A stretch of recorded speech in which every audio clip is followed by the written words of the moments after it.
Most people think wars are decided on battlefields, with soldiers, weapons, and borders. But the most important war of the 21st century isn't being fought with bombs. It's being fought with supply chains, interest rates, semiconductors, and debt. And the most dangerous part is this: both sides insist they're winning. The United States and China are locked in an economic conflict so deep, so complex, that even most governments don't fully understand where it leads. There is no declaration, no final battle, just pressure applied slowly, strategically, and relentlessly. To see how this war began, we need to go back to the moment cooperation turned into competition. For decades after the Cold War, the global system followed a clear logic. The United States led finance, innovation, and security. China led manufacturing and scale. Capital flowed one way, goods flowed the other. Everyone benefited, or so it seemed. China integrated into global trade, lifting hundreds of millions out of poverty. The US enjoyed cheaper goods, higher corporate profits, and financial dominance. This was the rise phase, a fragile balance disguised as harmony. But embedded in that system was a contradiction.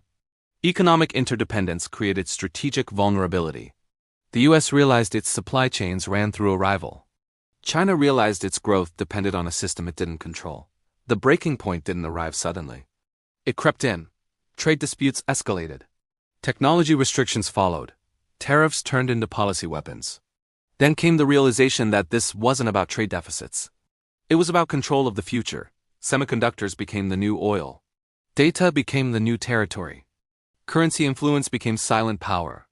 The US leveraged its financial system, sanctions, dollar dominance, access to capital markets. China responded with industrial policy, self-sufficiency, state support, long-term planning. Each move triggered a countermove. Supply chains began to fracture. Companies were forced to choose sides. Globalization slowed not by collapse, but by design. The fallout isn't visible in headlines, it shows up in costs.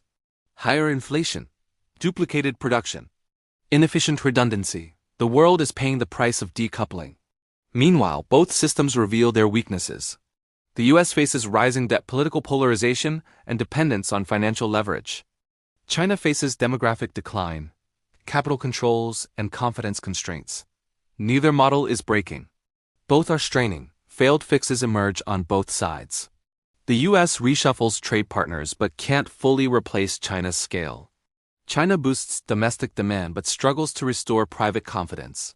Each side attempts to patch structural issues without rewriting the system. History offers parallels. Britain once dominated trade and finance, until industrial power shifted elsewhere. The Cold War showed how economic endurance matters more than short-term strength. This conflict isn't about who grows faster next year. It's about who controls the rules when growth slows. Modern data reveals the pattern. China leads in manufacturing output and infrastructure. The US dominates global finance and currency settlement. One controls production. The other controls pricing. That balance can't last forever. The war intensifies not through confrontation but through exclusion. Who gets access to technology? Who sets standards? Who absorbs shock better during crises? This is why the outcome matters globally. Smaller countries are forced to align. Capital flows fragment. Neutrality becomes expensive. The world is splitting into economic spheres, not ideologies. And the most dangerous phase isn't escalation, it's normalization. When rivalry becomes routine, inefficiencies harden into systems. 3 conclusions stand out. First, economic wars favor endurance over speed. The winner isn't the strongest, it's the most adaptable. Second, weaponizing finance reshapes trust permanently.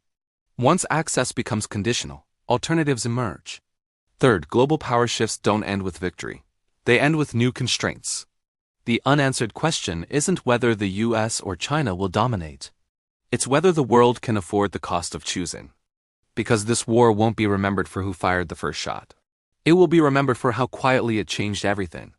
If you want to understand how global power really moves, not through headlines, but through pressure, subscribe to the channel, because the future superpower won't announce itself. It will emerge while everyone else is still arguing about the past.